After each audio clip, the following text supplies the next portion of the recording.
Bonjour à tous, nous sommes le 13 novembre 2024. Nous recevons aujourd'hui Hélène qui témoigne avec son vrai prénom et à visage non caché. Je vais donc brosser rapidement, comme d'habitude, une espèce de biographie sommaire de sa vie et de ses problèmes. Donc, Hélène est née à Cannes. Elle a vécu en partie dans le Var, donc à Draguignan, et puis elle s'est déplacée à Paris. Dans sa vie professionnelle, il y a un contact, on va dire, étroit avec le ministère des Armées pour elle.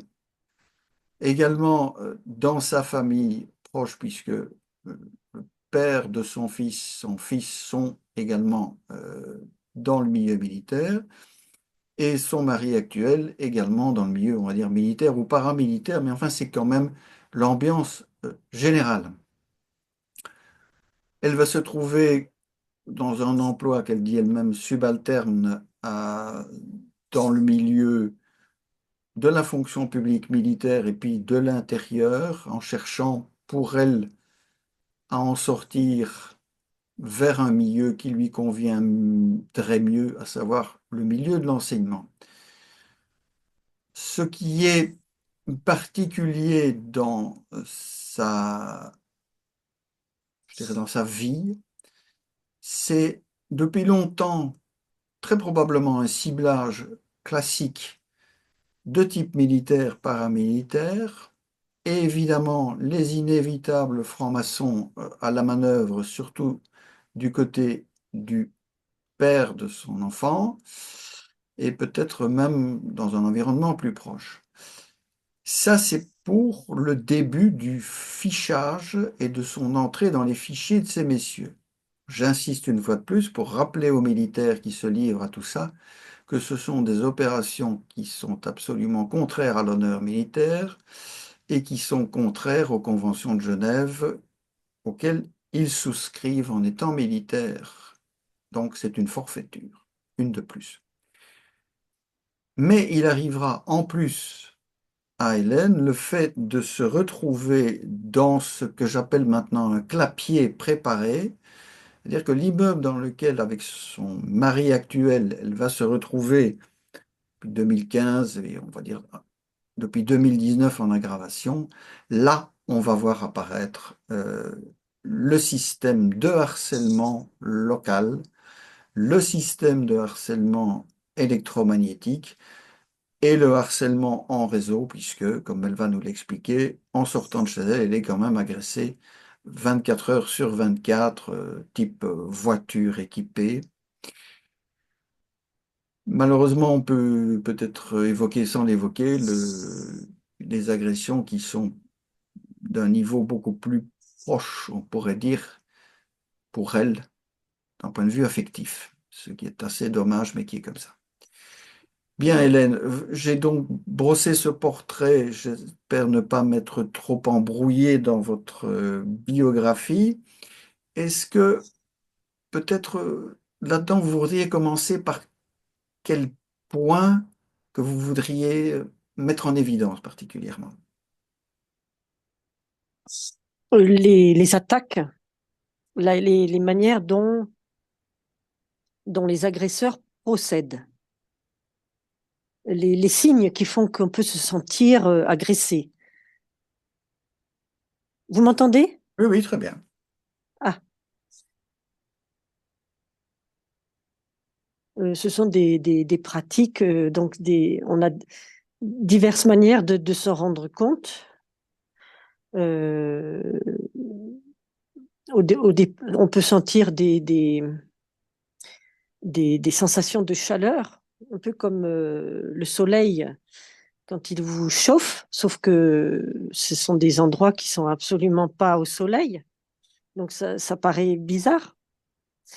Ça peut aller jusqu'à la brûlure. Ça peut être donc ça fait brûlure, ça fait rougeur, qui dit hein, vous voyez, des rougeurs, des démangeaisons très très fortes. Ça peut aller. Le panel est tellement large en fait.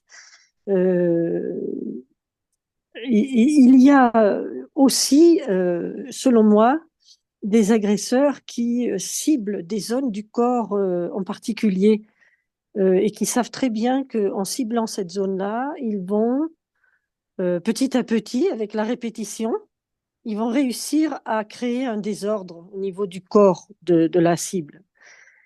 Et on n'est peut-être pas assez parlé avec vous, mais c'est pour moi des pratiques, comme je connais un petit peu les méridiens, vous savez, les points d'acupuncture, les méridiens énergétiques. Lorsque vous envoyez de la chaleur sur certains points, c'est pas innocent. Il n'y a rien d'innocent hein, pour faire du mal là, à cet endroit-là. Et donc, c'est là vraiment que je comprends que c'est grave. C'est une atteinte vraiment, une recherche vraiment de destruction. C'est vraiment effrayant. Donc, est-ce que vous Est-ce que vous avez... m'entendez? Oui, Ah, mais est-ce que oui. vous avez des voix dans la tête? Alors non, j'ai pas de voix dans la tête Alors, pour le moment. c'est ça. J'ai parlé du clapier tout à l'heure. Bon, vous habitez dans un immeuble avec beaucoup d'appartements, vous habitez au Oui? rez-de-chaussée, ce qui a son importance. Et il paraît Ah ainsi oui? clair que les voisins du dessus, les caves du dessous, tout ça est quand même très, très bizarre. Pouvez nous raconter un petit peu les déplacements des voisins, l'organisation, les caves un peu bizarres? Ben, en fait, ce sont des personnes qui agissent depuis l'appartement du dessus et aussi au niveau des caves en dessous.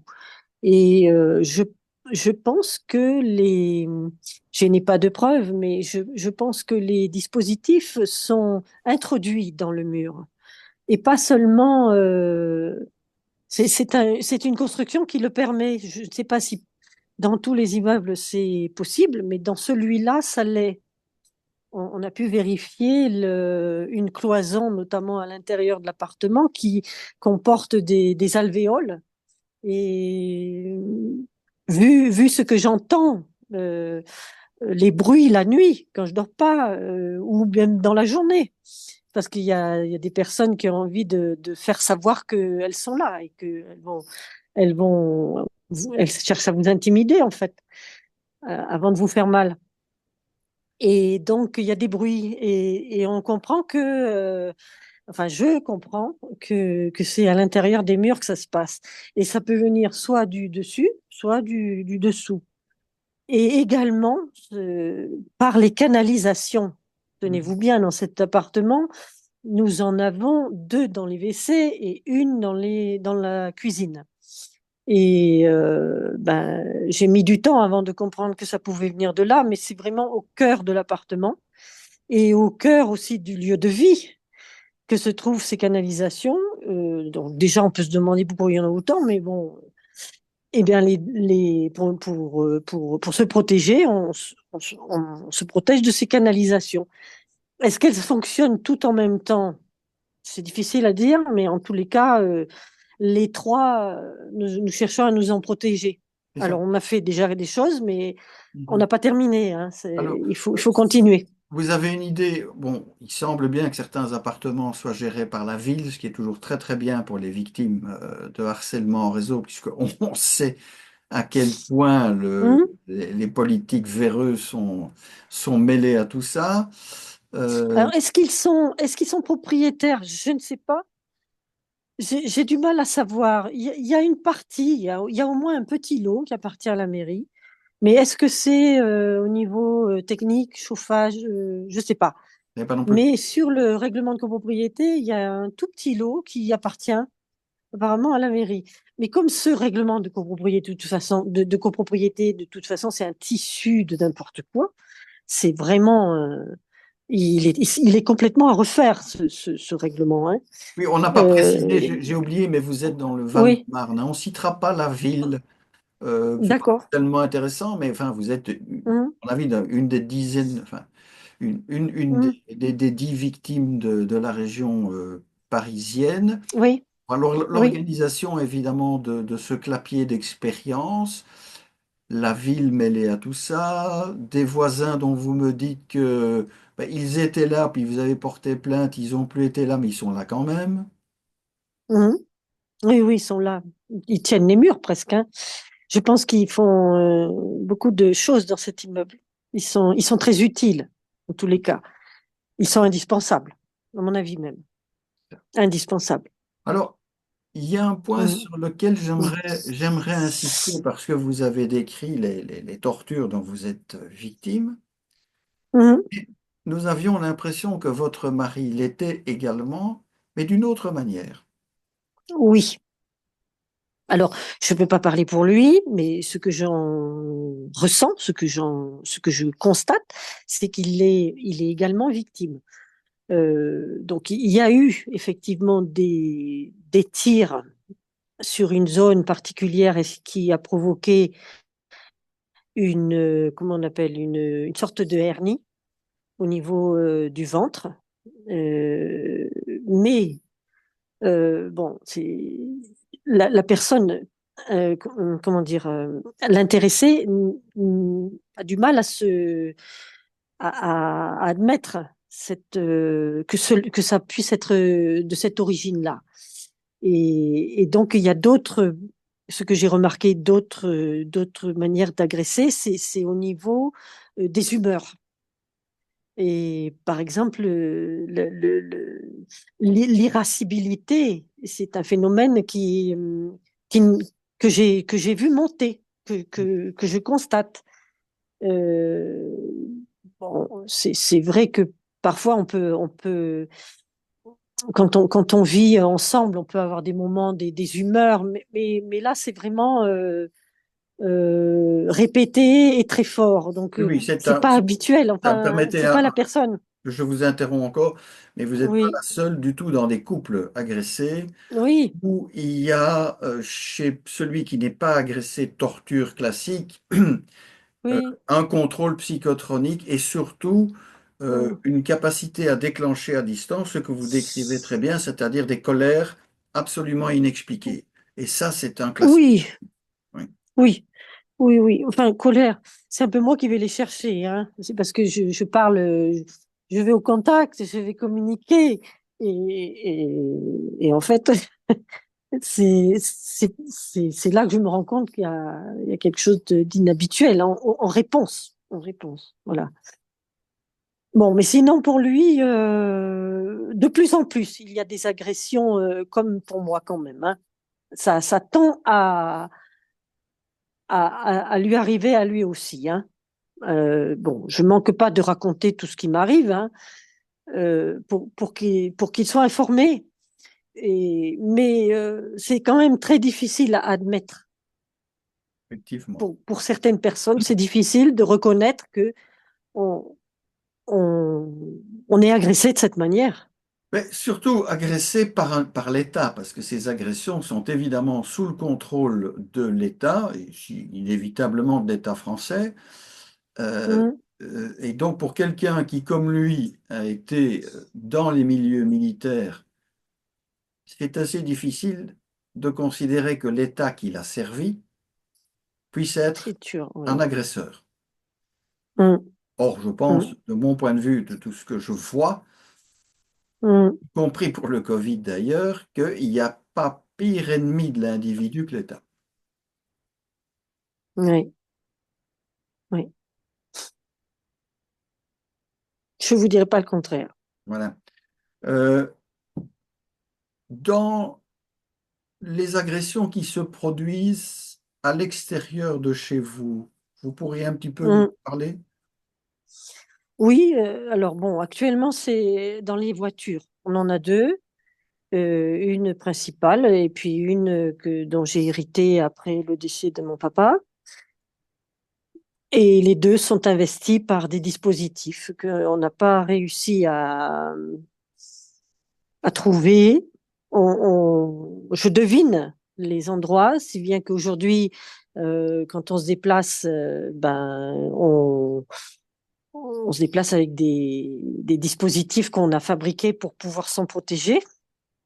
Alors, ce sont des plaques d'aluminium avec des fils de cuivre maillés. D'un coup, c'est comme un peu comme du tricot, hein, presque, hein, avec du fil de cuivre.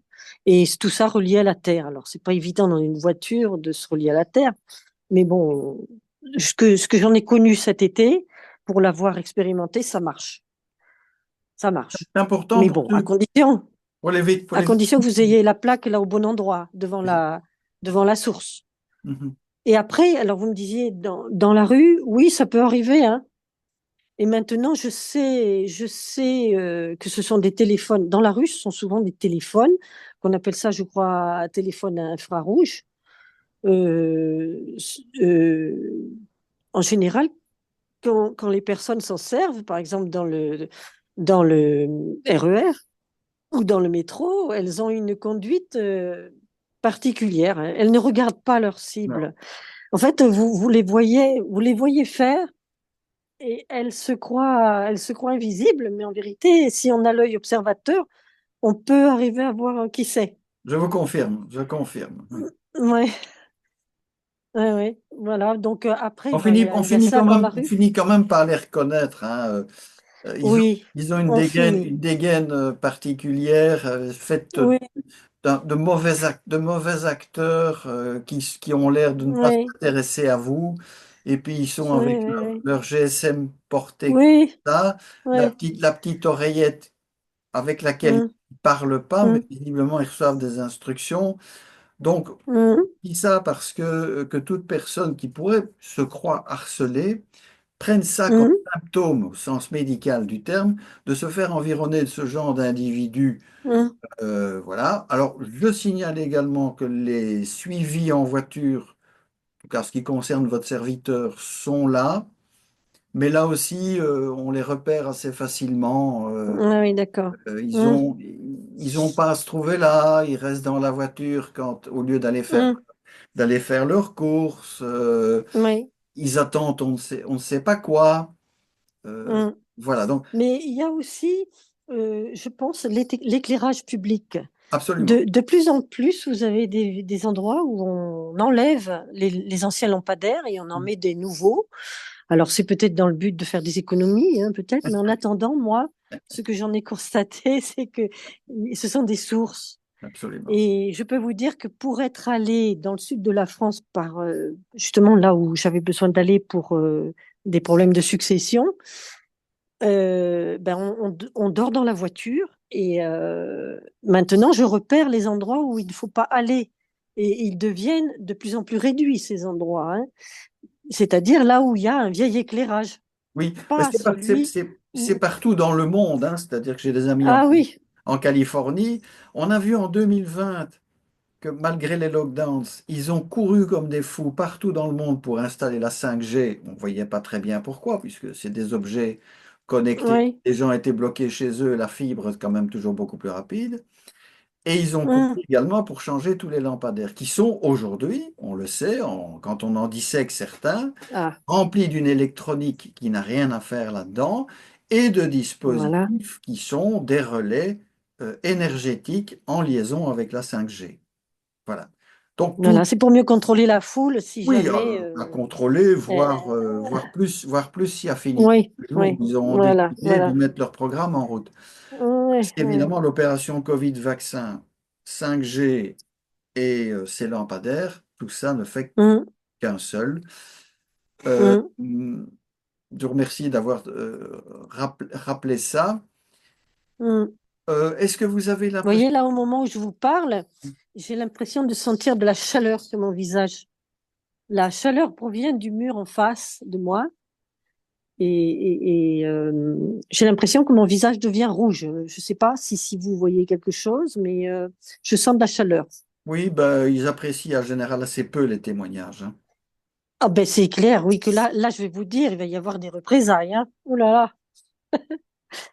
Mais bon, vous voyez, c'est pas ça qui va m'empêcher de parler, hein. Non, et j'apprécie beaucoup votre humour dans cette situation pour le moins difficile Hum. et votre courage. Est-ce que vous avez l'impression d'avoir été implanté? Ah non, Non, Dieu merci, pas pour le moment. Par contre, ils cherchent à faire souffrir par tous les moyens. Euh, Une Là, question. dernièrement, ils ont tué notre chat. Ah oui. Est-ce que Oui. vous avez été vacciné? Non, non, non, non, je ne voulais pas. On ne s'est pas fait vacciner. Par contre, on l'a attrapé 2 fois. Oui, c'est Alors, on rien. est vacciné. Oui, non, On est vacciné vous n'êtes pas naturellement. vacciné, ça je peux vous garantir que là, on va faire une toute petite digression, mais il y a un médicament qui fonctionne extrêmement bien, qui s'appelle l'ivermectine, et je Ah, conseille d'ailleurs de la prendre en chronique régulièrement. Non, j'ai quand même pas loin de d'accord. 400 traitements. Euh, Ah, oui. je vous dis ça parce que c'est pour moi, l'injection vaccinale a été un moyen d'introduire des choses Mm. diverses, Oui, diverses et oui, variées qui mm. sont certainement pas bonnes pour notre Oui, santé, n'en déplaise à l'ordre des médecins. Euh, oui, oui, oui. voilà. Mais restons un peu Mais dans... vous n'êtes pas le seul à l'avoir dénoncé, hein. Et Ah, je bien. pense à Madame Alexandra Henrion-Caude avec son livre aussi. Elle a écrit un livre, mais je l'ai pas lu, mais je l'ai écouté sur des vidéos et ben, D'ordinaire, c'est malheureux. d'ordinaire, elle est assez taiseuse sur le versant graphène Ah dans... oui? Oui. Ah bon, ça je savais pas. Mais Ah comme bon, M. Perron, et d'accord. lui, M. Perron, faisant une petite digression méchante, lui, il est toujours assez taiseux également en ce qui concerne la partie graphène et nanorobot, mais également sur Ah, les vaccins non ARN. Il faut dire qu'il en a été le propagandiste actif pendant 20 ans à ah, l'OMS, donc ça doit peut-être lui évoquer de mauvais souvenirs. Donc, peut-être, oui. cette méchanceté mise à part, qui n'est pas tout à fait indifférente à ce que vous subissez, puisqu'il s'agit bien Oui, d'un plan complet, hein, on l'a déjà dit, on le répète encore, il s'agit d'un plan messianique, apocalyptique dans lequel nous sommes plongés. oui. Alors, la dimension Mm. d'implantation, je pense qu'à ce stade-ci, technologique, Non, on pense que ça n'est plus pas en ce qui me nécessaire. concerne. Ça n'est plus nécessaire Mon pour. mari, je ne sais pas, hein, il a été hospitalisé il y a 1 an et demi.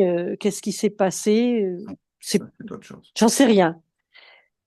Dès le moment où vous mettez le pied dans un engrenage comme celui-là, ben, vous pouvez pas savoir hein, ce qui vous Non, tout à arrive fait. si vous êtes endormi. Hein. Tout à Mais fait. moi, non, je ne suis pas concernée. Très bien. Par contre, au niveau des violences, on parlait, il y a une des personnes que j'aime bien écouter sur les vidéos, elle s'appelle Eléa et elle parle du viol. Ben, moi, je peux vous dire que si on considère ce terme adapté, Mhm. ben, je le suis tous les matins. Il n'y a pas un réveil pour moi qui ressemble à celui que j'ai pu vivre quand j'étais pas agressée. C'est-à-dire, on me force à me réveiller. J'atterris tout de suite dans un monde de fous où je pense à ma sécurité, je pense à celle de mon mari, je pense à notre chat quand il était là. Je, on est comme dans un état de guerre, quoi. C'est une guerre. Absolument. Alors que autour de soi, ben, rien n'y paraît, rien n'y paraît. Hein, autour de mon immeuble, régulièrement, il y a vous savez, des résolutions pour les assemblées générales qui autorisent les policiers à venir faire des rondes. Alors, tout le monde dit oui, évidemment, mais on ne les voit jamais. Il n'y en a jamais dans cette résidence. Vous pouvez signer autant de fois que vous voulez, il n'y en aura jamais. Il n'y en aura jamais. Non, mais C'est ce que j'ai les flics compris. sont occupés à autre chose, donc ils peuvent pas tout faire. Eh ben oui. Non, mais moi, je respecte, je pense qu'il y a quand même j'ai toujours l'espoir. Il y a des gens bien. Il y a des gens bien, même. Et puis, tout le monde peut pas être pourri. Vous voyez, c'est ce que je me dis. L'humanité n'est pas pourrie. Il y en a un petit nombre qui va pas bien. Et cela, il faudrait pouvoir s'en occuper. Mais tout n'est pas pourri. C'est pas, je peux pas admettre ça. Enfin, je peux pas imaginer ça. Alors, c'est peut-être parce que j'ai le moral, hein. Le fait de vous parler, ça me donne le moral parce que je communique. C'est une délivrance pour moi de pouvoir parler, de plus garder ça pour moi, de plus souffrir en silence. Parce que même si j'en parle à mon mari, je peux vous dire que c'est pas tous les jours facile. Et je suis pas quelqu'un qui est enclin à pleurer facilement. Mais donc, tout le monde n'est pas pourri, mais c'est très grave. Je crois qu'il faut une prise de conscience que ces personnes réfléchissent au, en profondeur à ce qu'elles font, au mal qu'elles font. Et si elles se rendent compte qu'elles font du mal, qu'elles essaient de comprendre pourquoi, ça se soigne. On peut être aidé hein, pour ce genre de choses mauvaises. Et pour s'améliorer, parce que je crois qu'on est sur Terre pour ça, tous, pour s'améliorer, ben, il faut avoir, il faut pas avoir peur. Il faut éviter la peur et aller faire face à ce qu'on veut pas voir en soi. Enfin, ce sont des mots, hein, tout ça, des Non, non, mots. non, non, non, non, mais Ça sert pas à grand c'est chose. des mots, je pense, qui pourraient servir de conclusion, si vous le voulez bien, à ce petit Oui, oui, entretien. Et bon, oui. je vous remercie une fois de plus de votre courage et de votre dignité. Et c'est ce que je constate, c'est la grande majorité des victimes. On dit, on redit encore une fois à tous ceux qui sont victimes, qui ne veulent pas l'admettre et qui ne veulent pas témoigner, qu'aujourd'hui, nous sommes devant une alternative très simple, nous en avons parlé off. Nous avons le choix de mourir debout ou de mourir à genoux. Et Hum. nous avons... Oui, mais voyez ce que je voudrais ajouter. C'est pour se protéger, les victimes, il faut qu'elles sachent, parce qu'il y a des moyens. C'est vrai que rien n'est... Comment... j'ai pas trouvé, moi, la solution 100%. Mais il y a des moyens, je pense, des appareils électriques. Par exemple, des appareils qui encaissent l'électricité. Ce genre. Nous, on a acheté un générateur pour, vous savez, comme on met dans les camping-cars. Et on s'en sert la nuit en particulier parce que la journée, il ne pourrait pas tenir toute la journée. On est obligé de revenir au réseau pour le recharger. Mais on s'est rendu compte qu'entre notre appartement et nos agresseurs, eh bien, qu'il y avait un lien au niveau électrique. Et du coup, ils se servent de notre électricité pour l'usage de leur saleté, là, leur saleté d'armes. Et donc, bah, on a avancé dans le temps pour arriver à cette solution. Il y a ça pour le cas où il y a un lien entre les appartements, mais il y a aussi les plaques d'aluminium avec du fil de cuivre, comme je disais, enchevêtrées. Alors, je peux essayer de vous en montrer une. Tiens, là, je ne sais pas si vous la voyez. Oui, oui. Euh, on voit le maillage. Alors, c'est tous les 3 centimètres. Et puis, ça passe d'un côté de l'autre. C'est très long à faire. C'est très long parce qu'il faut percer, faire les trous. Après, il faut araser le métal parce que ça accroche. Et puis après, il faut passer le fil. Et puis après, il faut le relier à la terre. Et ça marche.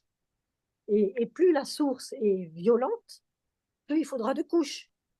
Il faudra peut-être 2 ou 3 épaisseurs. Vous voyez, pour nos canalisations, là, ben, j'en ai pas mis assez. Il va falloir en mettre au moins 3 ou 4 épaisseurs devant pour que ça réduise. Alors, est-ce que ça va l'arrêter? J'en sais rien.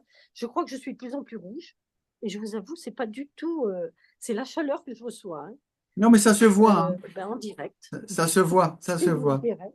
ça se voit. Et après, il y a d'autres solutions. Il y a les pierres. Je peux le dire parce que mes agresseurs le savent, je le dis suffisamment par écrit. Les pierres de granit ou le shungite aussi. Moi, j'en mets sur le corps. Ça me permet de sentir la chaleur de ces cailloux et puis de pouvoir les remplacer. J'en prends un autre pour mettre du froid, parce que sinon, ben je, j'encaisse toute cette chaleur, mais là, ce sont les cailloux qui absorbent, c'est pas moi. Et puis, vous avez aussi les aimants, à condition qu'ils soient puissants. Et ça, les aimants, ben, ça me tire d'affaire, en particulier pour le problème dont je vous ai parlé de souffle, à condition qu'ils soient placés à des endroits comme il faut. Et ça, c'est à force de souffrir qu'on cherche la solution. Vous savez, je vous ai raconté mon histoire personnelle de santé. Vous avez pu vous rendre compte que quand j'ai rencontre un obstacle, j'essaye de le contourner. Et parfois, si c'est très long, je patiente. Bon, ben, j'ai trouvé des choses comme ça. Après, il y a un autre truc, et il y a d'autres choses aussi à faire.